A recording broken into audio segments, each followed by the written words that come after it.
Segunda questão, presidente, que me leva a debater as questões aqui na nossa tribuna, é o início do ano, do semestre letivo escolar na rede estadual. Nós iniciamos no último dia 29 de julho o semestre escolar na rede estadual. E qual foi a minha surpresa ao fazer a análise das contas do governo, a execução dos primeiros 6 meses do governo Zema, a execução do orçamento do governo Zema ficou em 17,45% na educação. Os dados estão disponíveis no site da Secretaria da Fazenda. E dizer que Minas Gerais investiu nos seus primeiros 6 meses 17,45% significa dizer que o governador do Estado hoje descumpre a Constituição Federal. Porque a Constituição estabeleceu, desde a redemocratização do país, desde 1988, a vinculação de impostos à educação e à saúde. 25% da arrecadação de determinados impostos obrigatoriamente devem ser investidos em educação. Não é discricionário. O Zema não investe se ele quiser. Ele não faz quando ele quiser ou se ele puder. E aí, se nós fizermos uma retrospectiva que estranha a postura do governo ao diminuir a oferta da educação integral sob a justificativa financeira.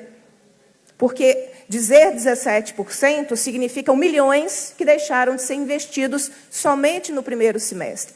Neste caso, aqueles que nos acompanham pela TV Assembleia, é importante explicar que não é a falta de recurso, é o dinheiro que entrou e 25% desses impostos deveriam ter sido investidos em educação e o governo fez uma opção em não executar os 25%, fez a opção de executar menos do que isso. No caso, não chegamos a 18% dos investimentos em educação.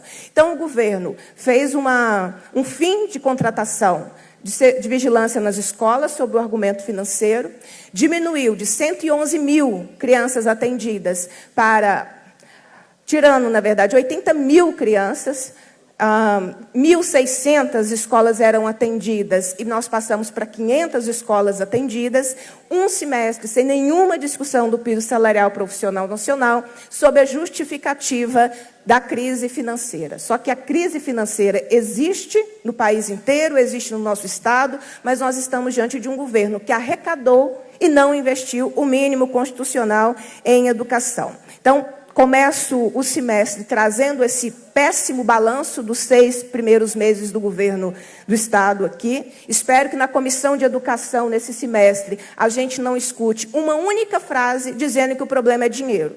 Porque, no caso da educação, o problema está na gestão dos recursos, ao não respeitar a Constituição Federal e não fazer o investimento mínimo constitucional dos 25%. Aí a velha estratégia de chegar no final do ano, empenhar um monte de coisa, depois ir lá conversar no Tribunal de Contas, para que o Tribunal de Contas aceite o não investimento dos 25%. Informo, presidente, que na próxima semana estarei conversando com o Ministério Público Estadual, porque isso precisa ser verificado.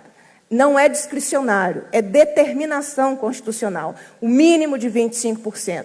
Quem nos dera que nós tivéssemos um governador do Estado que se subisse a essa tribuna e, ao invés de dizer, não sei de onde foi tirada essa afirmação, que o funcionalismo estaria satisfeito com ele, não sei com quem ele conversa, para que ele tenha chegado a essa conclusão, quem nos dera termos um governador que chegasse a essa tribuna e dissesse: estou investindo não apenas os 25%, mas mais do que isso, porque a educação é uma área estratégica e prioritária. Este governador não está cumprindo a Constituição e está demonstrando pela prática, pelo seu orçamento e pelos números, que ele não faz o investimento prioritário em educação.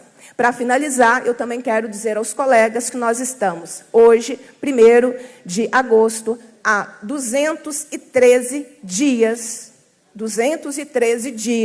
sem nenhuma nomeação de concurso público. É gravíssimo, gente.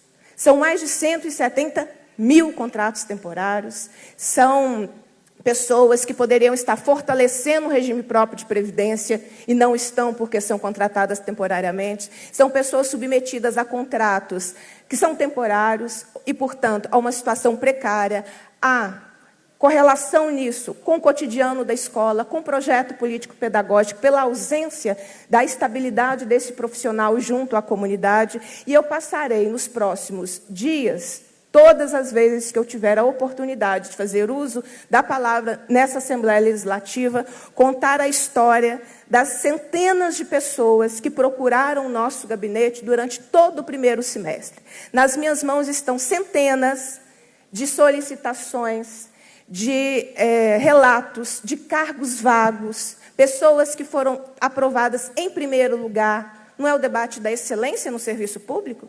Que nós temos que priorizar os melhores? Tem o primeiro lugar, tem o segundo lugar, pessoas que passaram muito bem classificadas e que não foram nomeadas pelo governo do Estado. Os nossos editais na educação começam a perder a validade a partir de setembro.